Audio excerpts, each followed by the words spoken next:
खांडवा गांव में 7 बजने को थे और हर शाम की तरह आज भी चारों ओर घंटे की आवाज गूंज रही थी। 7 बजने वाले हैं, अपने अपने घरों की तरफ बढ़ते रहें। 7 बजने वाले हैं, अपने अपने घरों की तरफ बढ़ते रहें। हेलो जी राणा साहब। बोला 7 बजने वाले हैं, सब लोग घर गए या नहीं? जी जी राणा साहब, लगभग सब चले ही गए। लगभग? तू जानता है ना 7 बजे के बाद क्या होता है? फौरन घर भेज सबको। जी जी आप चिंता मत कीजिए, 7 बजने से पहले मैं सभी को घर भेज दूंगा। ठीक है, तू भी जल्द घर चले जा। जी राणा साहब, कल मिलते हैं। देव। हाँ पापा। 7 बजने वाले हैं, जाओ जाके सारे खिड़की दरवाजे बंद कर दो। हाँ पापा। 7 बजने वाला है, अपने अपने घरों की तरफ बढ़ते रहो। ये चढ़ोड़े सब, दुकान बंद हो गई अब। अरे काकी चाय तो पिला दे। अरे बावड़े, घंटी की आवाज ना सुनी के तेने?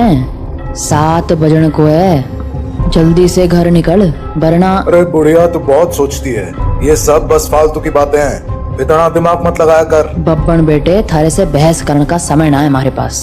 बेहतर होगा कि 7 बजने से पहले तू अपने घर पहुंच जा, क्योंकि अगर रास्ते में वो मिल गए ना तो दोबारा यहाँ मत आइयो, क्योंकि मैं दरवाजा ना खोलूंगी, समझ गया? जा यहाँ से अब। हाँ जाता हूँ। हाँ बोलो राणा सा। काकी सब लोग घर चले गए ना? हाँ सब चले गए। ठीक है, आप भी याद से खिड़की दरवाजे बंद कर लेना। रोज फोन करके यही बोले है तू। अरे 7 महीनों से गांव में कुछ ना हुआ तो अब क्यों जावेगा? 7 महीने पहले जो हुआ था वो दोबारा भी हो सकता है, इसलिए सावधानी जरूरी है। पापा। हाँ? सारे खिड़की दरवाजे लगा दिए। और पर्दे लगाए? पर्दे क्यों? खिड़कियां लगा तो दी हैं, और वैसे भी वो लोग तो तभी अंदर आ सकते हैं ना जब उन्हें अंदर बुलाया जाए, तो फिर। देव, होश में हो? ये क्या बोल रहे हो? अरे हम पर्दे उनसे छिपने के लिए थोड़ी लगाते हैं, बल्कि इसलिए लगाते हैं ताकि हम उन्हें ना देख सके, उनसे बात ना कर सके और उनके बहकावे में ना आ सके। ऐसी गलती बहुत से लोगों ने की थी, उनके साथ क्या हुआ ये पूरा गांव जानता है, इसीलिए अच्छा होगा कि हम वो गलतियां ना दोहराएं। पापा, क्या मम्मी के साथ भी ऐसा ही कुछ हुआ था? क्या वो भी? 7 बज गए, जाओ जल्दी से जाके पर्दे लगा दो, वो लोग अब आते ही होंगे। हाँ। तो राणा शाह की बात मानकर देव खिड़कियों पर पर्दे लगाने के लिए चला गया, पर अभी वो पर्दे लगा ही रहा था कि उसने ऐसा कुछ देखा जिससे उसके होश उड़ गए। देव बेटा। मम्मी, आप? हाँ बेटा, मैं ही हूँ। पर आप यहाँ कैसे? तुमसे मिलने आई हूँ बेटा। हाँ, पर आप तो मर गए थे ना? नहीं तो, देखो मुझे, मैं तो जिंदा हूँ। लेकिन पापा ने तो बोला आप मर चुके हो, फिर? तुम्हारे पापा झूठ बोल रहे हैं बेटा। मतलब आप मरे नहीं हो? नहीं, मैं तो बस रास्ता भटक गई थी, आज बहुत मुश्किल से तुम्हारे पास आ पाई हूँ, बस तुमसे मिलने। हाँ? सच्ची? हाँ बेटा, हाँ। अब चलो मुझे अंदर आने दो, 7 बज गए हैं, वो लोग आते ही होंगे। हाँ, मैं पापा को बोलता हूँ। नहीं नहीं, पापा को क्यों बुला रहे हो? वो मुझे देख तो पाएंगे नहीं, और जब तक मैं उन्हें समझाऊंगी तब तक तो बहुत देर हो जाएगी, इसलिए तुम ही जल्दी से दरवाजा खोल दो, जाओ। पर पापा ने 7 बजे के बाद दरवाजा खोलने से मना किया है। बेटा मेरे पास ज्यादा वक्त नहीं है, मैं ज्यादा देर तक बाहर नहीं रह सकती, तुमने दरवाजा नहीं खोला तो। नहीं, मैं खोलता हूँ। थैंक यू बेटा। तो देव अपने घर के दरवाजे पर पहुंचा और दरवाजा खोल दिया, पर जब सामने कोई नहीं देखा तो उसने अपनी मम्मी को आवाजें लगानी शुरू की। मम्मी, मम्मी, अरे मम्मी कहाँ गई? मम्मी कहाँ हो? जल्दी आओ ना। देव! पापा, तुमने दरवाजा क्यों खोला है? देव बेटा। मम्मी।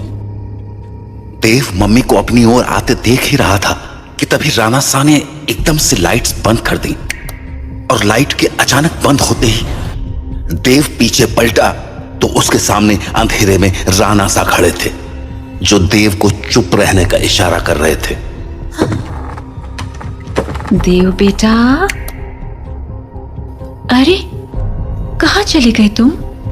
देखो मैं आ गई। मम्मी से नहीं मिलोगे? देव, देव। नंदिनी देव को आवाज लगा रही थी, पर वो वहां था ही नहीं, क्योंकि राणा सा ने उसे बगल वाले कमरे में छिपाकर दरवाजा बंद कर दिया था। पापा बाहर मम्मी थी और देव शांत हो जाओ, मैंने कहा था ना तुम्हारी मम्मी मर चुकी है। पर पापा उन्होंने बोला वो जिंदा है और देव बेटा, तुम अंदर हो ना? दरवाजा नहीं खोलोगे? तुम्हारी मम्मी आ गई। दरवाजा खोलो बेटा। पापा। श्श, कोई आवाज मत करो। लेकिन पापा, मुझे मम्मी से मिलना है। श्श, तुम्हें अगर सच में लगता है कि वो तुम्हारी मम्मी है तो उनसे कल सुबह मिल लेना, ठीक है? पर अभी के लिए शांत हो जाओ। राणा सा, ओ राणा सा, अरे मिलने दो ना मुझे देव से। कब तक झूठ बोलोगे उससे कि मैं मर चुकी हूँ? राणा सा, आप सुन रहे हो ना? पापा। बेटा बिल्कुल भी ध्यान मत दो और आंख बंद करके सो जाओ। पर पापा, मम्मी ये क्या बोल रही है? शांत रहो देव, कल सुबह मैं तुम्हें सब समझा दूंगा, पर अभी के लिए चुपचाप आंखें बंद करो और सो जाओ। तो देव अपने पापा के कंधे पर सर रखकर सो गया, और जब सुबह हुई तो राणा सा देव को आवाज लगाते हुए बोले, देव उठ जाओ, सुबह हो गई है। हाँ, सुबह हो गई तो मम्मी से मिल सकते हैं ना अब? आओ मेरे साथ, तुम्हें तुम्हारी मम्मी से मिलाता हूं। लेकिन जैसे ही दोनों कमरे के बाहर आए वहां कोई नहीं था। हाँ? मम्मी कहाँ गई? मैंने कहा था ना कि वो तुम्हारी मम्मी नहीं थी। पापा, वो मम्मी जैसे ही बात कर रही थी। बेटा मैंने समझाया था ना तुम्हें, पर्दे लगाने के पीछे की सबसे बड़ी वजह यही है कि हम उन्हें देख ना पाए, उनकी बातों में ना आ पाए, जैसे कल तुम आ गए। और वो बोल रही थी कि वो मरी नहीं है, जिंदा है। अगर वो मर गई है तो यहाँ कैसे आ गई? एक काम करो, मेरे साथ आओ। हाँ? कहाँ पापा? बस चलो मेरे साथ, तुम्हें कुछ दिखाना है। तो उसके बाद वो दोनों गांव के लगभग बाहर चले आए, और वहां पहुंचते ही देव बोला, पापा, हम लोग यहाँ क्यों चले आए? बताता हूं, पर पहले आसपास देखकर ये बताओ कि यहाँ क्या दिख रहा है तुम्हें? यहाँ तो कुछ भी नहीं है। आसपास बहुत सारे पेड़ हैं, सामने गांव से बाहर जाने का रास्ता है, और पास में बब्बन भैया का घर है। तुम्हें कहीं पर कोई बस दिख रही है क्या? हाँ, वो उस तरफ एक पुरानी सी बस है। क्यों? बेटा ये वही जगह है जहां तुम्हारी मम्मी की मौत हुई थी। हाँ, उस दिन हमें शहर से लौटने में देरी हो गई थी, और गांव पहुंचते पहुंचते सुबह के 4 बज गए। सूरज निकलने में थोड़ा वक्त था तो गांव के सभी घरों की खिड़की दरवाजे बंद ही थे, इसीलिए सुबह होने तक हमारे पास झाड़ियों में छिपे रहने के अलावा कोई चारा नहीं था। हम लोग एक झाड़ के पीछे छिपे ही थे कि मैंने तुम्हारी मम्मी की एक आवाज सुनी। नंदिनी, क्या हुआ? राणा सा, उन्होंने हमें देख लिया है, हमें कहीं और जाना पड़ेगा। हाँ, पर कहाँ? आसपास कोई घर है? घर तो है, पर मुझे नहीं लगता कि अभी कोई दरवाजा खोलेगा। तो अब क्या करें? वहाँ एक पुरानी सी बस है, हम उसमें जाकर छिप सकते हैं। हाँ ठीक है, चलो। तो हम दोनों फटाफट उस बस के पास पहुंच गए, पर फिर क्या हुआ? मैं तो बस के अंदर चला गया, पर तुम्हारी मम्मी मेरे पीछे नहीं आ पाई, क्योंकि वो बाहर खड़े होकर किसी से बात करने लगी। क्या हुआ बेटा, क्यों रो रहे हो? आंटी, मुझे बहुत डर लग रहा है। मैं बाहर छूट गई हूँ, मेरा घर बहुत दूर है। अरे बेटा रो मत, एक काम करो, मेरे पास आओ, हम लोग इस बस में छिप जाएंगे, फिर वो लोग हमें नहीं ढूंढ पाएंगे।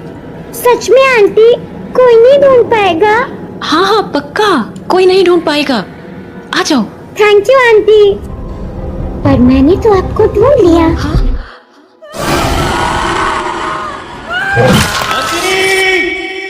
मैं नंदिनी को बचाने के लिए बस के बाहर जाने लगा, पर तब तक बहुत देर हो चुकी थी। बस को उन लोगों ने चारों तरफ से घेर लिया था।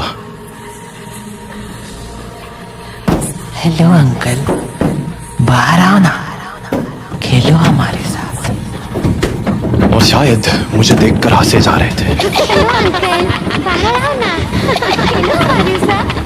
उन आवाजों को सुन मैं इतना घबरा गया कि अपनी जगह से हिल भी ना पाया।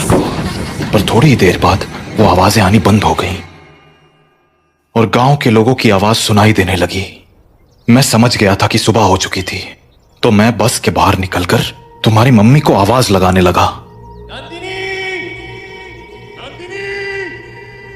पर वहां अब कोई नहीं था। मैं कई दिनों तक उसके लौटने का इंतजार करता रहा, पर वो नहीं लौटी। फिर जब गांव वालों ने मुझे बताया कि रात 7 बजे के बाद उन बाशिंदों के साथ नंदिनी भी शिकार पर आती है, तो मुझे इस गांव का एक गहरा राज समझ आया। क्या राज? यही कि जो लोग रात को इस गांव में आते हैं वो इसी गांव के रहने वाले थे, पर उनकी मौत के बाद वो ऐसे बन गए।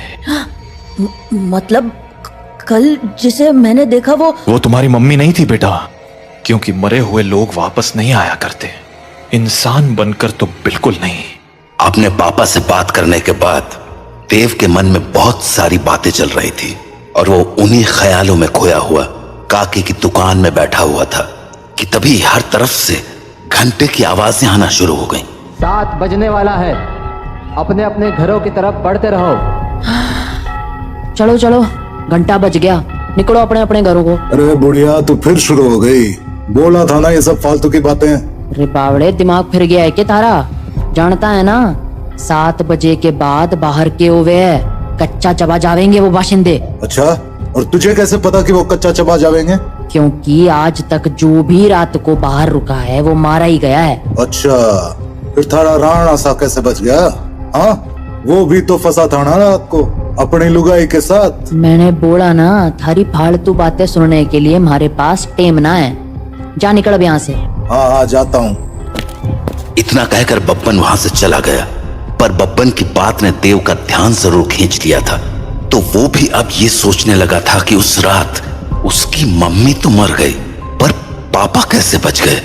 वो ये सब बातें सोच ही रहा था कि तभी काकी बोली, अरे छोरे, हाँ बात ना सुनी क्या तूने हमारी? बोला ना घर निकल। जी काकी। तो देव हड़बड़ाता हुआ काकी की दुकान से बाहर निकल आया। वो घर के लिए निकलने ही वाला था कि उसके मन में एक और ख्याल आया और वो सीधा बब्बन के पीछे चल पड़ा। बब्बन भैया। क्या हो गया छोरे, कहाँ भागा चला आ रहा है? वो मुझे ना आपसे एक बात पूछनी है। पूछ। वो अरे जल्दी बोल, पता है ना 7 बजने को है। तू घर नहीं पहुंचा तो तारा बाप सर पीट लेगा। वो आप वहाँ काकी को बोल रहे थे ना कि एक रात मेरे पापा और मम्मी बाहर रह गए थे और मम्मी को तो उन लोगों ने मार दिया था, पर पापा किसी तरह बच गए। अरे तुम्हारे पास मारी ही बात दोहराने आया है के? जल्दी पूछना के पूछने है तने। नहीं, मैं ये बोल रहा था कि आपका भी घर उसी टूटी फूटी बस के पास है ना? हाँ तो आपने कुछ देखा था क्या? कमाल है, बाप अंधा कानून और बेटा सरलॉक। हाँ देखा था, सब देखा था। कैसे उन बाशिंदों ने थारी माँ को नोच खाया था। खाना तो वो थारे बाप को भी चाहते थे, और थारा बाप साला बस में छिपा बैठा था और वो लोग न जाने क्यों अंदर ना जा पा रहे थे। वो सारे लोग सूरज निकलने तक बस को घेरे खड़े थे। कोई बस को पीट रहा था तो कोई चीख रहा था, पर अंदर कोई ना जा पा रहा था। पर वो लोग घुस क्यों नहीं पा रहे थे? क्योंकि 7 बज गए, बातचीत का टाइम खत्म। अब चल हमारे साथ। नहीं, मैं घर जाता हूँ। रे बावले, अब घर जाने का मौका खत्म हो गया। आधे रास्ते में ही कोई ना कोई नोच खावेगा तुझे। चल अब हमारे साथ। तो बब्बन देव को लेकर अपने घर चला गया। वहीं राणा सा अपने घर में परेशान हुए जा रहे थे। ये देव कहाँ रह गया? अब तक घर क्यों नहीं आया? काकी को पूछता हूँ। हेलो काकी। हाँ राणा सा, हमारे को लग ही रहा था कि थारा फोन आवेगा। सब लोग जा चुके हैं और दरवाजे खिड़कियां भी लगा ली हैं मैंने, इसलिए चिंता मत। काकी, देव है क्या वहाँ? हाँ देव, वो तो कब का निकल गया यहाँ से। देव घर नहीं लौटा है। क्या? तुम एक काम करो सा, बाकी लोगों को फोन करके पूछ ले, क्या पता देव किसी के यहाँ रुक गया हो। ठीक है। जहाँ राणा सा देव को हर जगह ढूंढे जा रहे थे, वहीं देव बब्बन के साथ उसके घर चला आया था। तो अभी वो दोनों साथ में बैठे ही थे कि देव को बाहर से एक जानी पहचानी आवाज सुनाई पड़ी। बब्बन, ओ बब्बन, देख मैं आ गई। ये तो मेरी मम्मी की आवाज है। सही पहचाना छोड़े, तारी मम्मी ही है बाहर। अब एक काम कर, यहीं रुक और यहाँ से तमाशा देख। तो बब्बन खिड़की के पास गया और पर्दे हटा दिए। हाँ छोरी, बुला रही थी ना मैंने, ले देख मैं आ गया। कितना इंतजार कराता है तू। इंतजार? अरे अभी तो आई तू। मैं तो रोज ही आती हूँ, तू मुझसे कभी मिलता ही नहीं। अरे थारे से तो रोज बात करूँ हूँ मैं। हाँ, पर मिलने का मतलब बस बात करना थोड़ी होता है, करीब भी तो आना होता है ना। अच्छा, मारे करीब आना साता ने। और नहीं तो क्या, खोलना दरवाजा। कमाल है छोरी, तू भी अपने राणा सा को इतनी जल्दी भूल गई। जो राणा सा देखेंगे नहीं, वो उन्हें पता कैसे चलेगा। कमाल है तू भी। वैसे थारे बेटे का क्या, वो तो देख सके है ना। ओफो बब्बन, तू भी ये क्या बातें करने लगा। हम दोनों के बीच में किसी दूसरे का क्या काम। जाना, दरवाजा खोल देना, मुझे तेरे से अच्छे से मिलना है। अच्छा चल ठीक है, खोल ही देता हूँ दरवाजा अब। तो बब्बन दरवाजा खोलने जा ही रहा था कि देव बोला, बब्बन भैया दरवाजा मत खोलना, वो मेरी मम्मी नहीं है। अरे यो बात तो मने भी पता है, यो थारी माँ तो अब बिल्कुल ना रही। अरे बब्बन भैया मैं सच कह रहा हूँ, वो इंसान नहीं है। वो इंसान है या नहीं, ये तुझे अभी पता चल जाएगा, तू बस देखता जा। तो इतना कहकर बब्बन ने दरवाजा खोल दिया और सामने खड़ी नंदिनी से बोला, हाँ छोरी, मिलना था ना तने मारे से, आजा अंदर आजा। बब्बन की बात सुनकर देव के तो होश ही उड़ गए, पर तभी कुछ अजीब हुआ। उसने देखा कि उसकी मम्मी दरवाजे पर तो खड़ी थी, पर दरवाजे से अंदर नहीं आ रही थी। क्या हो गया, रुक क्यों गई, आजा अंदर। नंदिनी कुछ देर तो वैसे ही खड़ी रही, पर फिर बोले, तू बाहर क्यों नहीं आ जाता बब्बन, मैं तुमसे यहीं मिल लूंगी। अरे अभी तो अंदर बुलाने को कह रही थी, अब बाहर बुला रही। देख छोड़ी, आना तो तुझे ही पड़ेगा, अब सोच ले। तू भी ना बब्बन, कितना इंतजार कराएगा, आ जाना बाहर। नंदिनी के जवाबों को सुनकर देव के मन में बहुत सारे सवाल उठने लगे थे, जैसे कि उसकी मम्मी घर के अंदर क्यों नहीं आ रही थी और वो बार बार बब्बन को बाहर आने को क्यों कह रही थी। देव धीरे धीरे बब्बन के पास पहुंच गया, पर इससे पहले कि वो बब्बन से कुछ पूछता, उसे नंदिनी ने देख लिया और वो बोली, अरे बेटा देव, तुम भी यहाँ हो, आओ ना, मम्मी से नहीं मिलोगे, कल हम मिल नहीं पाए थे ना, आ जाओ आज मिलते हैं। देखो बाहर तुम्हारे साथ खेलने के लिए इतने सारे बच्चे भी हैं, हम खूब मजे करेंगे, आ जाओ बेटा। नंदिनी और उसके साथ उन बच्चों की टोली को देखकर देव को डर तो बहुत लगा, पर उसने नंदिनी की बातों पर ध्यान न देते हुए बब्बन से पूछा, बब्बन भैया दरवाजा तो खुला है और आपने मम्मी को अंदर आने को भी बोल दिया है, फिर वो अंदर क्यों नहीं आ रही हैं? और ये बच्चे भी बाहर ही खड़े हैं, क्यों? समझदार लगे तू, सही सवाल पूछना जाने। हाँ मतलब यो कि जिस रात मैंने थारी माँ को मरते हुए देखा, उस रात मैं भी यही सोच रहा था कि आखिर इन बाशिंदों ने थारे बाप को क्यों नहीं मारा, वो बस के अंदर क्यों ना गए। तो अगली सुबह मैं बस के अंदर गया, ये देखने कि आखिर वहां ऐसा था क्या जिसने उन बाशिंदों को रोक दिया था। पहले तो मुझे कुछ समझ नहीं आया, पर फिर मुझे जवाब मिल गया। क्या जवाब? वो देख, हाँ? यो है रुद्राक्ष की माला, यही वो चीज थी जिसने थारे बाप की जान बचाई थी। बस के अंदर यही लटकी हुई थी। मुझे इसके पीछे की वजह तो ना मालूम है, पर इतना जरूर पता है कि इस रुद्राक्ष की माला को दरवाजे पे टांग दो तो ये साले चाह के भी घर के अंदर नहीं घुस पाएंगे। सच में? और नहीं तो क्या? तो आपको पक्का पता है कि ये इसी रुद्राक्ष के कारण अंदर नहीं आते हैं? रुद्राक्ष उतार के दिखाऊं? देखेगा क्या होता है? नहीं नहीं नहीं। छोरे, ये कोई पहली बार नहीं कराया मैंने। सारी जांच करने के बाद ही अपने दरवाजे पे टांगा है इस रुद्राक्ष को, समझ गया? ये ले, थारे बाप ने फोन में ला दिया। हेलो, हाँ राणा सा, हाँ हाँ चिंता ना करो, थारा छोरा हमारे पास ही है और पूरी तरह सुरक्षित है। चलो, शुभ रात्रि।